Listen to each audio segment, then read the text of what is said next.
60,000 টাকা দিয়ে। তো জিজ্ঞেস করছিলাম, আমার ভালোই লেগেছে দেখতে, কিন্তু আমার একটু হাইটওয়ালা গরু দরকার ছিল। তো আলহামদুলিল্লাহ এই গরুটি কিনে ফেললাম। আলহামদুলিল্লাহ এই দুটি গরু কিনে ফেললাম। এই সম্পর্কে আমি ইনশাল্লাহ একটি আলাদা করে ভিডিও করব।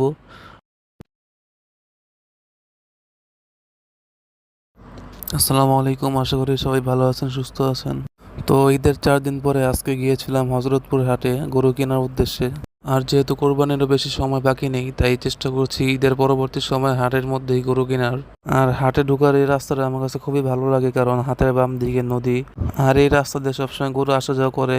নদীতে ট্রলার আছে, ট্রলার দিয়ে গরু পারাপার হয়। তো এই গরুটা বিক্রি হয়ে গিয়েছে 60,000 টাকা দিয়ে। তো জিজ্ঞেস করছিলাম কত নিয়েছে।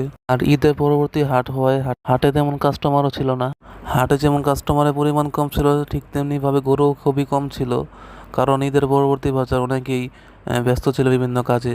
তো হাটে ঢোকার মধ্যে দিয়ে এই গরুগুলো দেখছিলাম, আর গরুগুলো আমার ভালোই লেগেছে দেখতে, কিন্তু আমার একটু হাইটওয়ালা গরু দরকার ছিল। আর এই গরুগুলো মোটামুটি মাশাআল্লাহ রেডি অবস্থায় আছে, কিন্তু আমার একটু কম রেডি অবস্থা গরু লাগবে। তো আলহামদুলিল্লাহ এই গরুটি কিনে ফেললাম।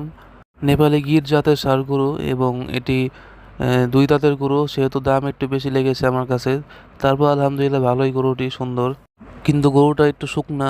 যেহেতু আমি শুকনা গরু খুঁজছিলাম, আর ভালো মানের খাবার দিলে ইনশাল্লাহ এগুলো রেডি করা সম্ভব।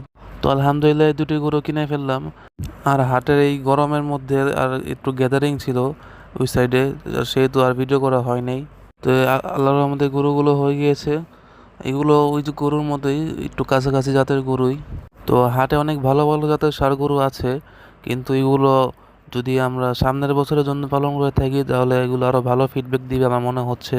আর যারা গরুর জাত সম্পর্কে ভালোভাবে বুঝেন, তারা অবশ্যই 100-200 গরুর মাঝে থেকেও 1-2টি গরু বের করে আনতে পারবেন আপনাদের পছন্দের মতো।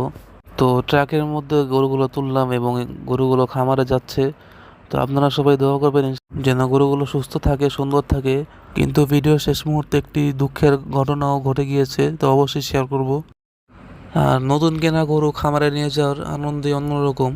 আর এই রাস্তাটা মাসাল্লাহ খুবই সুন্দর, অত্যন্ত মনোরম পরিবেশ এই জায়গাটা, গ্রামীণ পরিবেশ, নিরিবিলি, শহরে কোলাহল মুক্ত। তো আমার খামারে 3টি গরুর মধ্যে যেগুলো আমি দেখালাম পূর্বের ভিডিও ক্লিপে, এর মধ্যে একটি গরু খুবই দুর্ঘটনার শিকার হয়েছিল, এবং এই সম্পর্কে আমি ইনশাল্লাহ একটি আলাদা করে ভিডিও করব। কারণ একটি ভিডিওতে যদি আমি অনেকগুলো ঘটনা শেয়ার করি, তাহলে অনেকেই ঠিকভাবে বুঝতে পারবেন না। তো তার জন্য ডেডিকেটেড একটি আলাদা ভিডিও করলেই ভালো হয়। তো আপনারা সবাই আমার জন্য দোয়া করবেন, আমার পাশেই থাকবেন ইনশাল্লাহ। আসসালামু আলাইকুম।